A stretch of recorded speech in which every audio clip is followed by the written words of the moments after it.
নমস্কার সকলকে। আজকে চলে এলাম একটি মিনি ব্লগ নিয়ে। রাস্তায় বেরিয়েই সবার আগে চোখে পড়লো এতগুলি চড়ুই পাখির কিচিরমিচির করে খাবার খাওয়ার দৃশ্যটি। ওপরে খাবারের ঝুলি থেকে চড়ুই পাখিগুলির উড়ে উড়ে খাবার খাওয়ার কারণে যে সমস্ত খাবারগুলি নিচে পড়ে যাচ্ছে সেগুলিকে আবার পায়রাগুলো খুঁটে খুঁটে খাচ্ছে। কি মজার ব্যাপার বলুন। আর এখন সকাল 9টা মতন বাজে। সৌভিক নিজের অফিসের একটা ছোট্ট কাজে বেরোচ্ছিল, আমিও ওর সাথে জোর করে বেরিয়ে পড়লাম। এখন চারদিকে ফুলেদের ভিড়, আর পাখি এবং ফুল হলো আমার ভীষণ পছন্দের। ওই কারণেই আমরা বাইরের কাজ সেরে সরাসরি চলে এলাম বুদাপেস্ট মিলেনারিস পার্কে। পার্কে ঢুকতেই সবার আগে চোখে পড়লো গোলাপি রঙের বিশাল বড় বড় ম্যাগনোলিয়া ফুলগুলির ওপরে। আমি বেশ কিছুদিন অসুস্থ ছিলাম এবং কিছুদিন ধরে আমি আমাদের অস্ট্রিয়া ভ্রমণের নানা ভিডিওগুলি আপনাদের সাথে শেয়ারও করছিলাম। আর এদিকে শীতের প্রভাব একটু কমে এসে সব ফল ফুল গাছগুলিতে এই সিজনে নানা রকম ফুলগুলি ফুটতে আরম্ভ করেছে। তাই আমি নানা জায়গাগুলি ঘুরে থাকলেও অস্ট্রিয়া ভ্রমণ কাহিনীর ধারাবাহিকতাকে ভাঙতে চাইনি, নইলে সবটা গুলিয়ে যেত আমার নিজেরই। তাই এতদিন পর সব ফুলগুলির ভিডিও পোস্ট করতে আরম্ভ করলাম মিনি ব্লগগুলির মধ্যে দিয়ে। আশা করব এগুলি আপনাদের ভালো লাগবে। ইউরোপে বসন্তের শুরুর দিকে সবার আগে আমরা দেখতে পারি আমন্ড ব্লসম। তার ভিডিও আমি আপনাদের সাথে আগের আরেকটি মিনি ব্লগের মধ্যে দিয়ে শেয়ার করেছিলাম। আমন্ড ব্লসমের পরে আমরা দেখা পেয়েছিলাম প্লাম ব্লসমসের। যদিও তখন আমার শরীরটা খুবই খারাপ ছিল, তাই এক দুটো রিল শেয়ার করেছিলাম। আর তারপর হয়েছে এই চেরি ব্লসমগুলো।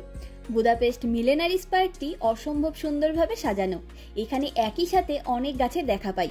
যেমন এখন সাদা চেরি ব্লসমের সৌন্দর্য উপভোগ করছি, সেরমভাবেই এখানে আরও কিছু আকর্ষণীয় বাগান রয়েছে। তবে সেই ফুলগুলি ফুটে উঠুক, আবার আপনাদের সাথে এখানে আসব। এই চেরি ফুলগুলি যখন 2 বছর আগে আমরা প্রথমবার দেখেছিলাম, তখন সত্যি অবাক হয়ে তাকিয়েছিলাম কিছুক্ষণ। এত নিখুঁত, এত সুন্দর, এত স্নিগ্ধতায় ভরা অজস্র নরম ফুলের ভিড় আমি আগে কখনো দেখিনি। সত্যি মুগ্ধকর সৌন্দর্যে ভরা এই সম্পূর্ণ বাগানটি। আর আমরা যেহেতু সকাল সকাল পার্কটিতে এসেছি, তাই এখন কোনো রকম ভিড়ও নেই। শনি রবিবারের সময় এই জায়গায় ভিড়ের জন্য শান্তিমতন ছবিও তুলতে পারবো না। ভাগ্য ভালো আজকে হুট করেই চলে এসেছি, যদিও আমরা জানতামই না যে আদৌ ফুলগুলো ফুটেছে কিনা। এগুলি সাদা চেরি ফুল। অসম্ভব সুন্দর হয় এই ফুলগুলি দেখতে। তবে এখনো অনেক ফুল সম্পূর্ণভাবে ফুটে উঠতে পারেনি। এগুলো সম্পূর্ণভাবে ফুটে উঠতে আরও 3-4 দিন সময় লাগবে। কতটা কি পারবো জানি না, তবে এই চেরি ব্লসমসের ফুল ব্লুমগুলো দেখতে অবশ্যই আসার চেষ্টা করব। ঘুরে ফিরে নানা রকম ভিডিও আর ফটো তোলা হয়ে গেছে। এবারে আমরা বাড়ির দিকে এগোই। সৌভিক আবার অফিসের কাজে বসবে। সবার শেষে আজকের দিনের কিছু ছবি শেয়ার করলাম। অবশ্যই জানাবেন কিন্তু ছবিগুলি কেমন লাগলো, এবং এই সাদা চেরি ব্লসমের দৃশ্যগুলি আপনাদের কেমন লাগলো সেটা জানাতেও ভুলবেন না যেন। চলুন আজ তবে গল্পের ঝুড়ি গুছিয়ে নিই। দেখা হবে, গল্প হবে পরের একটি নতুন অভিজ্ঞতার গল্প নিয়ে খুব তাড়াতাড়ি।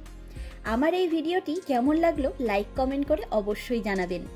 আর আমার চ্যানেলের ভিডিওগুলি ভালো লাগলে নিজের বন্ধু এবং আত্মীয় পরিজনের সাথে শেয়ার করবার অনুরোধ রইল। আজকের ভিডিওটি এখানেই শেষ করলাম। সকলে ভালো থাকবেন, সুস্থ থাকবেন, আনন্দে থাকবেন। নমস্কার।